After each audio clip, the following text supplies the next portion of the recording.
Hey there YouTube, no hideous shirts to torment you with today, I'm afraid. Today I am wearing this shirt which has Soundwave on it, and Soundwave is cool, quite frankly. A bit like bow ties and fezzes in that regard. Today I'm going to be continuing with my Transformers reviews, and with a particular series of Transformers reviews really. I'm going to be reviewing, after doing Galvatron yesterday, I'm going to be doing the Great Predacon Generals. I don't have them all, unfortunately. I'm missing one, which is the 2005 Descent into Evil boxed set version of Deathsaurus, which is a repaint and slight remold of RID Megatron. It is gorgeous, and I want it very, very much. In fact, I want that whole boxed set. I think it's beautiful. Unfortunately, it's rather difficult to find for a reasonable price. It's very difficult to find anyway, but that is currently my holy grail. If only so I can complete my Predacon General collection, who will be having pride of place up there on a nice shelf altogether. And they are going to be led by this guy.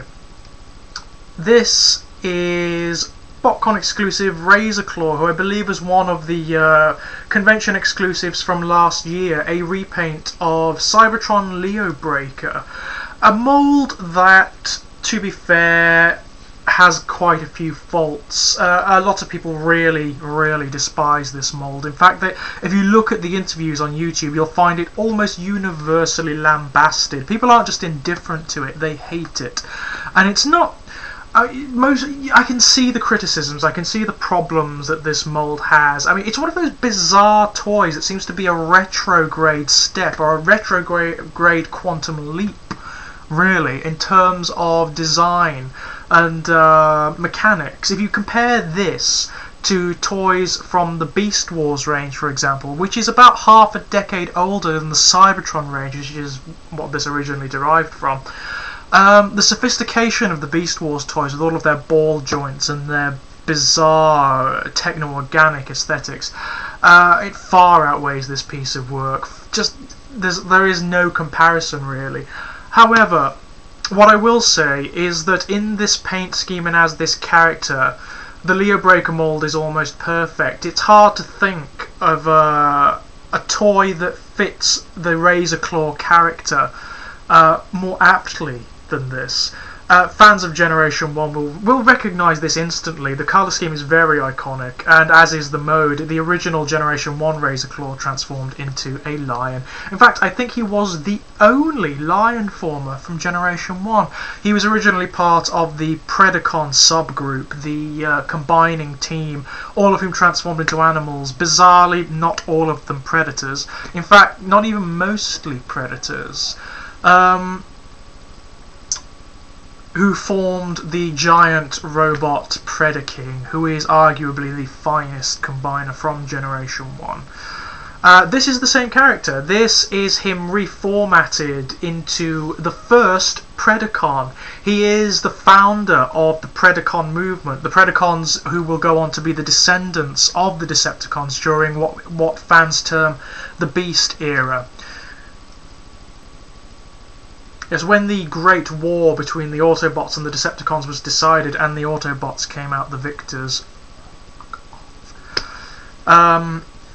Razorclaw was one of the many Decepticons who didn't take very kindly to the fact. Razorclaw is a really cool character. He is characterised by a fanatical loyalty to the Decepticons. I imagine that him and Cyclonus would probably get along very well. They are the ideal Decepticon soldiers. They're very loyal indeed, and have basically drunk the Decepticon Kool-Aid. Not only drunk the Decepticon Kool-Aid, they've dived right into a vat of the stuff. They're also phenomenally intelligent and capable. Razorclaw is monstrously patient. He will wait and wait and wait and wait for the perfect opportunity to strike, which is interesting because that philosophy seems to have filtered down into the Predacons. If you think about how the Predacons function in the Beast Wars cartoon, where the Predacon Empire is very patiently playing a political game, biding its time, waiting for the right moment to strike. That seems to be a derivative of Razorclaw's own philosophy, just the way he works. And when the Autobot-Decepticon war ended, he retreated into space with the other disenfranchised Decepticons and other ragtags and rebels and whatnot, and eventually formulated his own army, which he christened the Predacons, and they became the descendants of the Decepticons. In fact, they became the predominant Nemesis faction in the Transformers universe, and when they returned to Cybertron, they instituted the another Great War, the Second Great War, between the Predacons and the Maximals, which eventually culminated in the Pax Cybertronica when this guy was assassinated by his 3 ranking generals, the Tripredacus Council, Ramhorn, Psychodon, and C-Clamp, or was supposedly assassinated. By all accounts, he turned up again later on.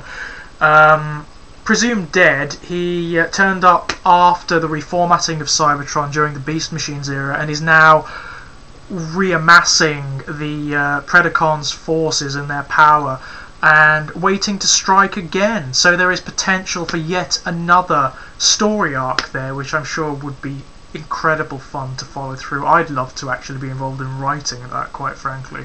I can just see exactly how it would go. It would be epic and wonderful. So yes, that's Razorclaw. Now the toy, it's a bit of a, I like in Lion mode. It's very beautiful. It's aesthetically very beautiful. It has lots of techno-organic details all over it. The mane in particular, it looks like an organic lion's mane, but if you look closely, it has wires and things running through it. It's not. I mean, it's sculpted onto the body and painted, so it isn't a very dynamic detail, but it is very, very beautiful, and that level of detail runs throughout the mould. The only problem with it is, as I say, unlike the Beast Machines, Beast Wars and Beast Machines toys, it doesn't have any ball joints, so it's all, I mean, lovely ratchets, lovely clicking joints and everything, but the range of posability is minimal, to say the least. That's it, really. It's a bit of a statue. You can't do anything with it. You can move the legs up and down, you can move these legs at the back up and down, and that is about it. He has about the same range of movement as a Generation 1 toy, as a good Generation 1 toy in this mode, which is, it's I suppose you could say in a toy of its era it's definitely not a positive point. I don't mind that much, as I say, considering the character and how apt it is as Razorclaw. I don't mind that at all. It also has a very minor gimmick. If you press that little thing in on its forehead, the lion mouth will go up and down, and that's it. He also has a Cyber Planet Key gimmick, which doesn't work really in this mode. You can slot the Cyber Planet Key into there and his claws pop out, but that looks infinitely better in his robot mode, which I will show you now. Now, one of the many complaints about this toy is the transformation. Its transformation is lamentably simple, and that's because, by and large, it's to accommodate a gimmick. The original mould of this guy, Leo Breaker, could transform into a big claw arm that could fit onto the arm of Cybertron Megatron as a weapon, and yeah, it looks fine, but it's completely incongruous in this toy. There's no Megatron in this universe left for him to clamp onto, unfortunately. So, yeah, I mean, I would like to see it. I don't actually own Cybertron Megatron, unfortunately. That's another one I'm going to be looking for at Auto Assembly, actually, because it's beautiful. I'm not going to bother speeding this up because it's simple. That's another thing, detachable bit. That's a little annoying, but you don't really do much with him. You bring his arms up, you open these panels at the back, like so, and then his whole body flips over. Bring the legs down, like so, and then you just attach the two halves of the body together, and that is really it. There's nothing much else to it. The head pops out of the top, and that is basically it.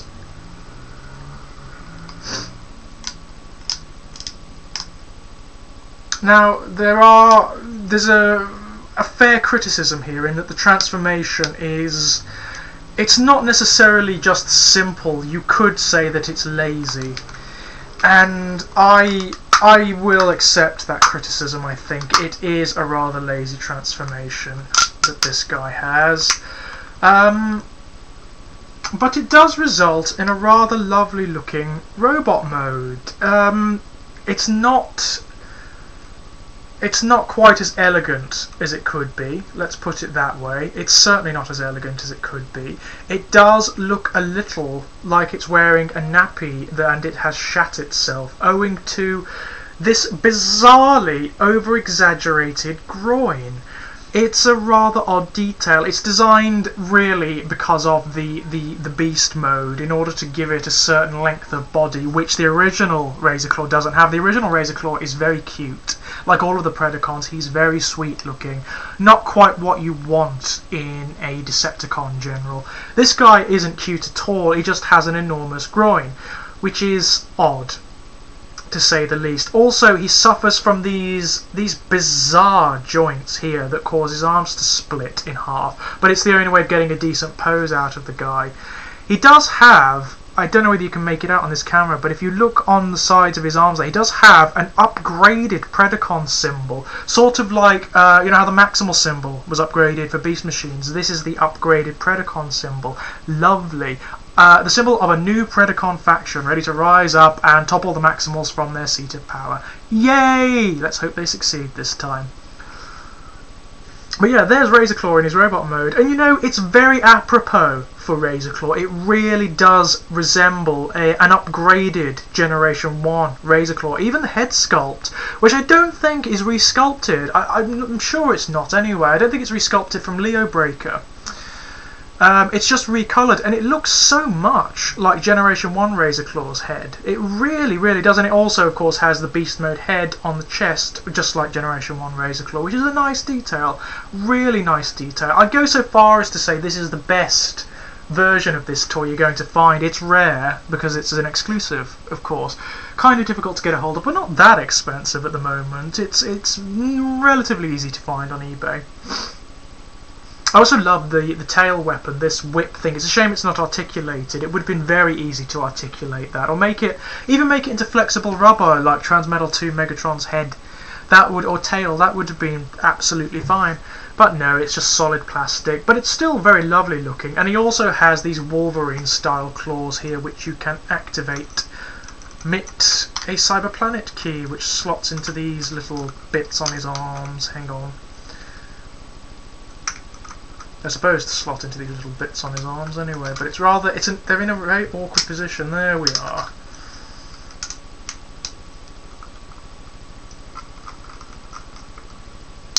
And there we go, yes.